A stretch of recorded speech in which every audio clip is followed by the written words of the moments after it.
Washington member of Congress, Democrat Adam Smith. Good to see you, pal. Georgia Republican member of Congress, Dr. Rich McCormick. Great to see you, Rich. First, Doc, let me start with you.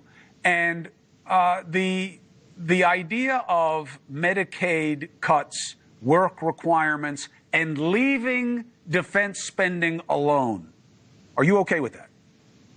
If you look at where we're going to find our savings, it's got to be from several places. And by the way, you know, it's funny, I was talking to Mr. Smith and other people about Social Security, which is another huge spending item, right? And something we can bipartisanly get done to push off the catastrophe that's waiting for us in about 7 years with an automatic 21% cut. If you look at Medicare, it's an 11% automatic cut with no vote on it. If we don't do something to save that budget process for Medicare. When you talk about Medicaid, which is supposed to be paid for by the states originally, now which we've taken over a lion's share of the spending. And by the way, I want to correct you a little bit on your stats. We spend about 12% of our budget on Medicaid, about 15% on military, but that's not counting what states spend on Medicaid. So there's a little bit of adjustment on those numbers. I think, just to be fair, you're very, very well-researched. You know your stuff. I respect you. You know that.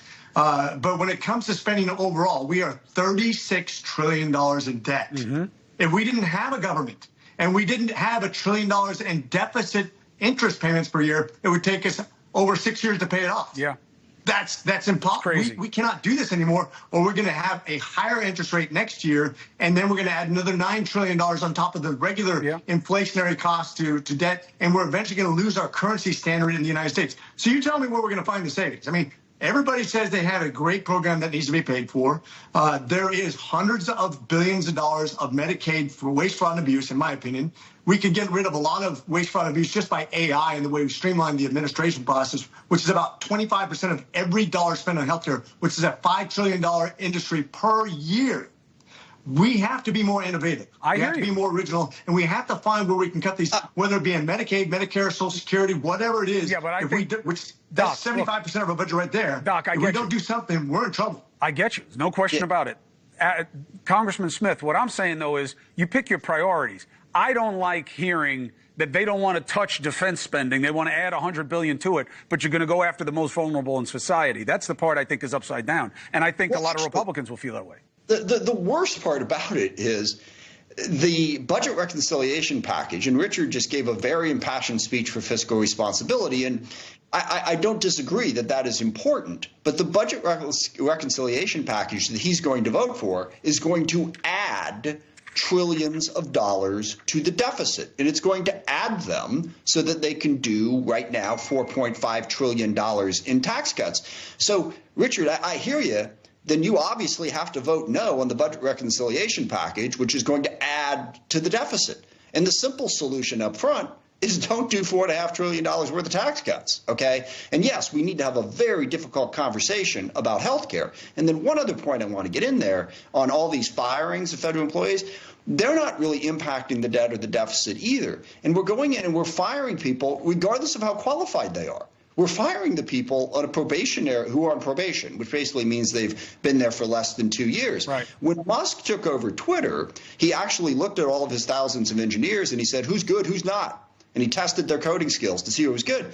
So what are we really doing here if we're simply firing massive amounts of employees, irrespective of whether or not they're good at their job? We're just gutting the capability of the federal government and not saving any money. But the big point is, $4.5 trillion in tax cuts? I mean, I take Chris's point on the defense budget as well, but that's the part of this that puts the lie to any argument that this has anything to do with fiscal responsibility. Well, Doc, it does for you, so what's your answer?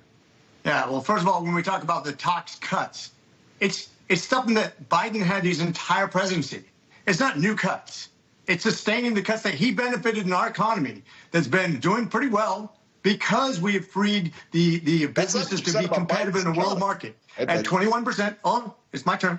Go ahead. And since we've been at 21% for all Biden's administration, and it's benefited us in a world economy where we have to compete with Russia and China, and we increase that. It would be a tax increase if we don't solidify what we've already had during the entire Biden administration. Sure. If we get rid of that, we all of a sudden lose our competitive. We have fewer jobs, fewer taxable people, fewer profits.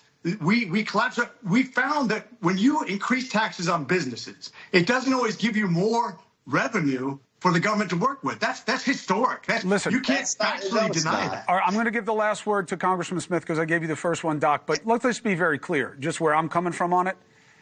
I'm fine with you guys finding ways to cut and let the people reward or punish you for it in the elections. I'm just saying that you should be cutting and looking for places to cut regardless where you can. Whatever the tax policy is, to me, is an other on that. If you're going to cut taxes, you're going to create more pressure to cut spending. That's what Trump didn't do the last time. That's how he got sideways with the conservatives, namely Mr. Paul Ryan, who was Speaker of the House at the time, because he wouldn't cut spending. He said the tax cuts would pay for themselves. They didn't. Congressman Smith, last word to you. Make it quick, please. Just two quick things. I mean, again, the package in front of us is going to cut taxes by it's going to put policy in place that is going to result in $4.5 trillion less revenue, if we wish to be technically accurate about it. So if we pass this budget reconciliation package, we are going to significantly increase the deficit. So my big request is stop selling this line of baloney that this is about fiscal responsibility, because clearly it is not. Second, let's look at the history. Cutting taxes does not increase revenue. It doesn't. Okay? I wish it did. All right? It would make my job the simplest job in the world, but it doesn't. A lot of things go into a competitive economy.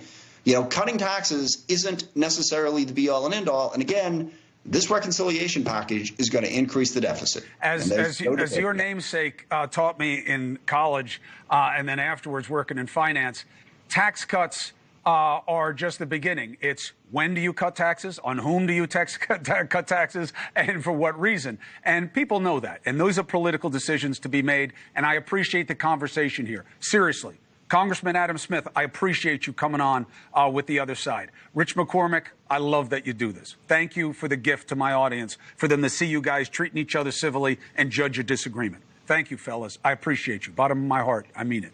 4 minutes Always and a pleasure, 35 even seconds. if somebody's wrong. Pleasure's mine. And I'm always the one who's wrong, so don't worry, Rich. You can always put it on me.